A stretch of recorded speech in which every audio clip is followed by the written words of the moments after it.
ओम शांति। प्रातः मुरली। ओम शांति। बाप दादा 5/4/2025 के परमात्मा मधुर माँ बाप।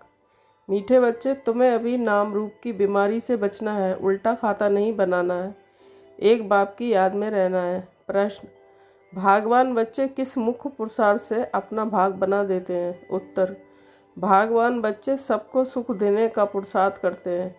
मनसा वाचा कर्मणा, कोई को दुख नहीं देते हैं।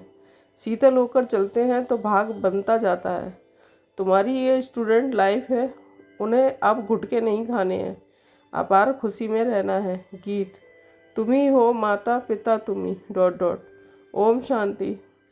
सभी बच्चे मुरली सुनते हैं, जहाँ भी मुरली जाती है सब जानते हैं कि जिसकी महिमा गाई जाती है वह कोई साकार नहीं है, निराकार की महिमा है। निराकार साकार द्वारा अभी सम्मुख मुरली सुना रहे हैं। ऐसे भी कहेंगे कि अभी हम आत्मा उन्हें देख रहे हैं। आत्मा बहुत सूक्ष्म है, इन आँखों से देखने में नहीं आती है। भक्ति मार्ग में भी जानते हैं कि हम आत्मा सूक्ष्म है, परंतु पूरा रहस्य बुद्धि में नहीं है कि आत्मा है क्या। परमात्मा को याद करते हैं, परंतु वह है क्या ये दुनिया नहीं जानती। तुम भी नहीं जानते थे। अभी तुम बच्चों को ये लक्ष्य निश्चय है कि ये कोई लौकिक टीचर व संबंधी भी नहीं। जैसे सृष्टि में और मनुष्य हैं, वैसे ये दादा भी था। तुम जब महिमा गाते थे तो मैं माता च पिता तो समझते थे कि ऊपर में है। अभी बाप कहते हैं कि मैंने इसमें प्रवेश किया है, मैं वही इसमें हूँ। आगे तो बहुत प्रेम से महिमा गाते थे, डर भी रखते थे। अभी तो वह यहाँ इस शरीर में आए हैं जो निराकार था, वह अब साकार में आ गया। वह बैठ बच्चों को सिखलाते हैं। दुनिया नहीं जानती कि वह क्या सिखलाते हैं। वह तो गीता का भगवान श्री कृष्ण समझते हैं, कह देते हैं ये राजयोग सिखलाते हैं। अच्छा, बाकी बाप क्या करते हैं? भल गाते थे कि तुम माता पिता, परंतु उनसे क्या और कब मिलता है ये कुछ नहीं जानते। गीता सुनते थे तो समझते थे श्री कृष्ण द्वारा राजयोग सीखा था, फिर वह कब आकर सिखलाएंगे वह भी ध्यान में आता होगा। इस समय ये वही महाभारत लड़ाई है जो जरूर श्री कृष्ण का समय होगा। जरूर वही हिस्ट्री ज्योग्राफी रिपीट होनी चाहिए। दिन प्रतिदिन समझते जाएंगे। जरूर गीता का भगवान होना चाहिए। बरोबर महाभारत लड़ाई भी देखने में आती है। जरूर इस दुनिया का अंत होगा। दिखाते हैं पांडव पहाड़ पर चले गए तो उनकी बुद्धि में ये आता होगा बरोबर विनाश तो सामने खड़ा है, अब श्री कृष्ण है कहाँ, ढूंढते रहेंगे जब तक तुमसे सुने कि गीता का भगवान श्री कृष्ण नहीं शिव है। तुम्हारी बुद्धि में तो ये बात पक्की है, ये तुम कभी भूल नहीं सकते। कोई को भी तुम समझा सकते हो गीता का भगवान श्री कृष्ण नहीं शिव है। दुनिया में तो कोई भी नहीं कहेगा सिवाय तुम बच्चों के। अब गीता का भगवान राजयोग सिखलाते थे तो जरूर इससे सिद्ध होता है कि नर से नारायण बनाते थे। तुम बच्चे जानते हो भगवान हमको पढ़ाते हैं, बरोबर नर से नारायण बनाते हैं। इन लक्ष्मी नारायण का स्वर्ग में राज था ना। अभी तो वह स्वर्ग भी नहीं है तो नारायण भी नहीं है, देवताएं भी नहीं है, चित्र है जिससे समझते हैं कि ये होकर गए हैं। अभी तुम समझते हो कि इन्हों को कितने वर्ष हुए हैं। तुमको पक्का मालूम है आज से 5000 वर्ष पहले इन्हों का राज था। अभी तो है अंत, लड़ाई भी सामने खड़ी है। जानते हो बाप हमको पढ़ा रहे हैं। सभी सेंटर्स में पढ़ते भी हो तो पढ़ाते भी हो। पढ़ाने की युक्ति बड़ी अच्छी है, चित्रों द्वारा समझानी अच्छी मिल सकेगी। मुख्य बात है गीता का भगवान शिव व श्री कृष्ण। फर्क तो बहुत है ना। सदगति दाता, स्वर्ग की स्थापना करने वाला अथवा आदि सनातन देवी देवता धर्म की फिर से स्थापना करने वाला शिव या श्री कृष्ण मुख्य है ही। 3 बातों का फैसला इस पर ही बाबा जोड़ देते हैं। भल ओपिनियन लिख कर देते हैं कि ये बहुत अच्छा है, परंतु इससे कुछ भी फ़ायदा नहीं। तुम्हारी जो मुख्य बात है उस पर जोर देना है। तुम्हारी जीत भी है इसमें। तुम सिद्ध कर बतलाते हो भगवान एक होता है। ऐसे नहीं कि गीता बनाने वाला भी भगवान हो गए। भगवान ने इस राजयोग और ज्ञान द्वारा देवी देवता धर्म की स्थापना की। बाबा समझाते हैं बच्चों पर माया का भार होता रहता है। अभी तक कर्मातीत अवस्था को कोई ने पाया नहीं है। पुरुषार्थ करते करते अंत में तुम एक बाबा की याद में सदैव हर्षित रहेंगे। कोई मुरझाइश नहीं आएगी। अभी तो सिर पर पापों का बोझा बहुत है, वह याद से ही उतरेगा। बाप ने पुरुषार्थ की युक्तियाँ बतलाई हैं, याद से ही पाप करते हैं। बहुत बुद्धू हैं जो याद में ना रहने के कारण फिर नाम रूप आदि में फंस पड़ते हैं। हर्षित मुख हो किसको ज्ञान समझाए ये भी मुश्किल है। आज किसको समझाया, कल फिर गुटखा खाने से खुशी गुम हो जाती है। समझना चाहिए कि ये माया का भार होता है, इसलिए पुरुषार्थ पर बाप को याद करना है। बाकी रोना पीटना व बेहाल नहीं होना है। समझना चाहिए माया पादर जूता मारती है, इसलिए पुरुषार्थ पर बाप को याद करना है। बाप की याद से बहुत खुशी रहेगी, मुख से झट वाणी निकलेगी। पतित पावन बाप कहते हैं कि मुझे याद करो। मनुष्य तो एक भी नहीं जिसको रचता बाप का परिचय हो। मनुष्य होकर और बाप को न जाने तो जानवर से भी बदतर हुआ। गीता में श्री कृष्ण का नाम डाल दिया है तो बाप को याद कैसे करें?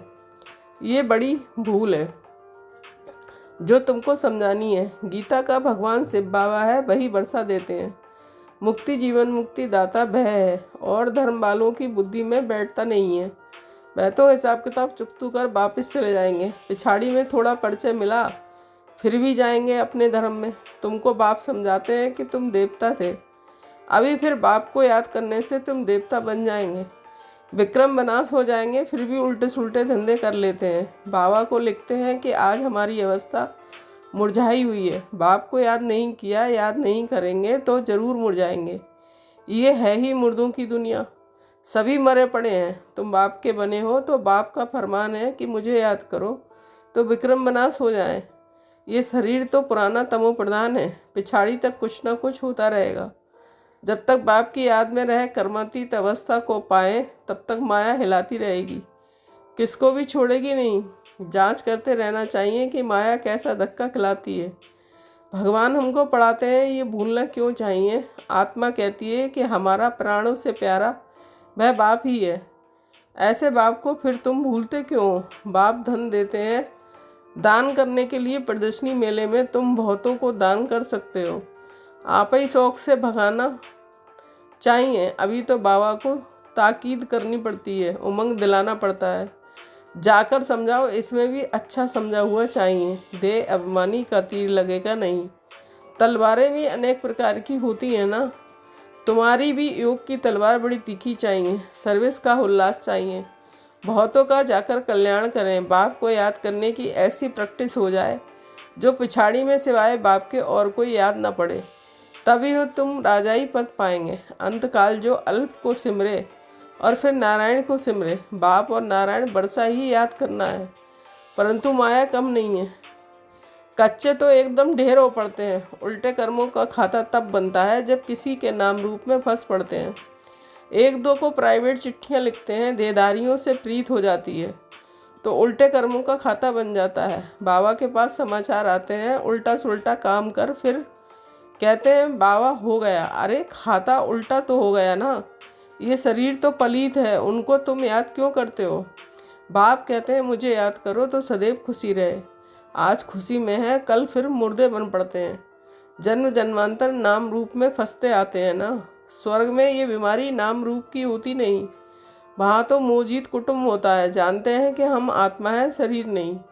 वह है ही आत्माभिमानी दुनिया, यहाँ है देह अभिमानी दुनिया। फिर आधा कल्प तुम देही अभिमानी बन जाते हो। अब बाप कहते हैं कि देह अभिमान छोड़ो, देही अभिमानी होने से बहुत मीठे शीतल हो जाएंगे। ऐसे बहुत थोड़े हैं, पुरुषार्थ कराते रहते हैं कि बाप की याद ना भूलो। बाप फरमान करते हैं कि मुझे याद करो, चार्ट रखो, परंतु माया चार्ट भी रखने नहीं देती है। ऐसे मीठे बाप को तो कितना याद करना चाहिए। ये तो पतियों का पति बापों का बाप है ना। बाप को याद कर और फिर दूसरों को भी आप समान बनाने का पुरुषार्थ करना है।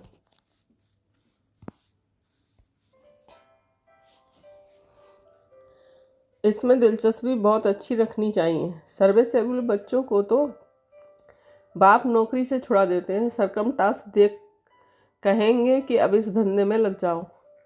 एम ऑब्जेक्ट तो सामने खड़ी है। भक्ति मार्ग में भी चित्रों के आगे याद में बैठते हैं ना। तुमको तो सिर्फ आत्मा समझ परमात्मा बाप को याद करना है। विचित्र बन विचित्र बाप को याद करना है, ये मेहनत है। विश्व का मालिक बनना है, कोई मासी का घर नहीं है। बाप कहते हैं मैं विश्व का मालिक नहीं बनता हूँ, तुमको बनाता हूँ। कितना माथा मारना पड़ता है सपूत बच्चों को, तो आप ही औना लगा रहेगा। छुट्टी लेकर भी सर्विस में लग जाना चाहिए। कई बच्चों को बंधन भी है, मोह भी रहता है। बाप कहते हैं कि तुम्हारी सब बीमारियां बाहर निकलेंगी। तुम बाप को याद करते रहो, माया तुमको हटाने की कोशिश करती है। याद ही मुख्य है। रचता और रचना के आदि मध्य अंत का ज्ञान मिला है, बाकी और क्या चाहिए। भगवान बच्चे सबको सुख देने का पुरुषार्थ करते हैं। मनसा वाचा कर्मणा किसी को दुख नहीं देते हैं, शीतल होकर चलते हैं तो भाग बनता जाता है। अगर कोई नहीं समझते हैं तो समझा जाता है कि इनके भाग्य में नहीं है। जिनके भाग्य में है वह अच्छी रीति सुनते हैं, अनुभव भी सुनाते हैं ना। क्या क्या करते थे अब मालूम पड़ा है। जो कुछ किया उससे दुर्गति ही हुई। सदगति को तब पाएं जब बाप को याद करें। बहुत ही मुश्किल कोई घंटा आधा घंटा याद करते होंगे, नहीं तो गुटखा खाते रहते हैं। बाप कहते हैं आधा कल्प गुटखा खाया तब बाप मिला। स्टूडेंट लाइफ है तो खुशी होनी चाहिए ना, परंतु बाप को घड़ी घड़ी भूल जाते हैं। बाप कहते हैं तुम कर्मयोगी हो, ये धंधा आदि तो करना ही है। नींद भी कम करना अच्छा है। याद से कमाई होगी तो खुशी भी रहेगी। याद में बैठना ज़रूरी है। दिन में तो फुर्सत नहीं मिलती है, इसलिए रात को समय निकालना चाहिए। याद से बहुत खुशी रहेगी। किसको बंधन है तो कह सकते हैं कि हमको तो बाप से बरसा लेना है, इसमें कोई रोक नहीं सकता। सिर्फ गवर्नमेंट हो जाए, समझाओ कि बिना सामने खड़ा है। बाप कहते हैं मुझे याद करो तो विक्रम विनाश होंगे, और ये अंतिम जन्म तो पवित्र रहना है। इसलिए हम पवित्र बनते हैं, परंतु कहेंगे कि वह जिनको ज्ञान की मस्ती होगी। ऐसे नहीं कि यहाँ आकर फिर देहदारी को याद करते रहें। देह अभिमान में आकर लड़ना झगड़ना जैसे क्रोध का भूत हो जाता है। बाबा क्रोध करने वालों की तरफ कभी देखते भी नहीं है। सर्विस करने वालों से प्यार होता है। देह अभिमान की चलन दिखाई पड़ती है। गुलगुल तब बनेंगे जब बाप को याद करेंगे। मूल बात है ये, एक दो को देखते बाप को याद करना है। सर्विस में तो हड्डियां देनी चाहिए। ब्राह्मणों को आपस में छीरखंड होना चाहिए, लून पानी नहीं होना चाहिए। समझ ना होने के कारण एक दो से नफरत, बाप से भी नफरत लाते रहते हैं। ऐसे क्या पद पाएंगे। तुमको साक्षात्कार होंगे, फिर उस समय स्मृति आएगी कि ये हमने गफलत की। बाप फिर क्या देते हैं, तकदीर में नहीं है तो क्या कर सकते हैं। अच्छा, मीठे मीठे शकील बच्चों के प्रति माता पिता बाप दादा का याद प्यार और गुड मॉर्निंग। रूहानी बाप की रूहानी बच्चों को नमस्ते। हम रूहानी बच्चों की रूहानी माता पिता बाप दादा को याद प्यार गुड मॉर्निंग, नमस्ते नमस्ते। शुक्रिया बाबा, शुक्रिया। धारणा के लिए मुख्य सार 1 पॉइंट। निर्बंधन बनने के लिए ज्ञान की मस्ती हो, देह अभिमान की चलन ना हो, आपस में लून पानी होने के संस्कार ना हो। देहधारियों से प्यार है तो बंधन मुक्त हो नहीं सकते। 2 पॉइंट, कर्मयोगी बनकर रहना है, याद में बैठना जरूर है। आत्म अभिमानी बन बहुत मीठा और शीतल बनने का पुरुषार्थ करना है।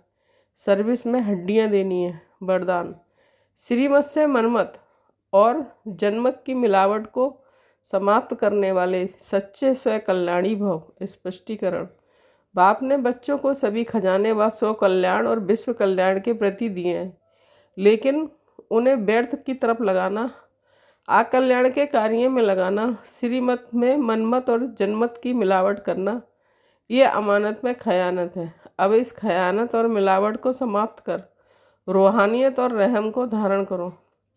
अपने ऊपर और सर्व के ऊपर रहम कर स्व कल्याणी बनो। स्व को देखो और बाप को देखो, औरों को नहीं देखो। स्लोगन, सदा हर्षित वही रह सकते हैं जो कहीं भी आकर्षित नहीं होते हैं। अव्यक्त इशारे, कंबाइंड रूप की स्मृति से सदा विजयी बनो। बाबा और हम कंबाइंड हैं। करावनहार बाबा और करने के निमित्त मैं आत्मा हूँ। इसको कहते हैं आसोच, अर्थात एक की याद। शुभ चिंतन में रहने वाले को कभी चिंता नहीं होती है। जैसे बाप और आप कंबाइंड हो, शरीर और आत्मा कंबाइंड है, आपका भविष्य विष्णु स्वरूप कंबाइंड है। ऐसे स्व सेवा और सर्व की सेवा कंबाइंड हो, तब मेहनत कम सफलता ज़्यादा मिलेगी। ओम शांति। Thank you Baba.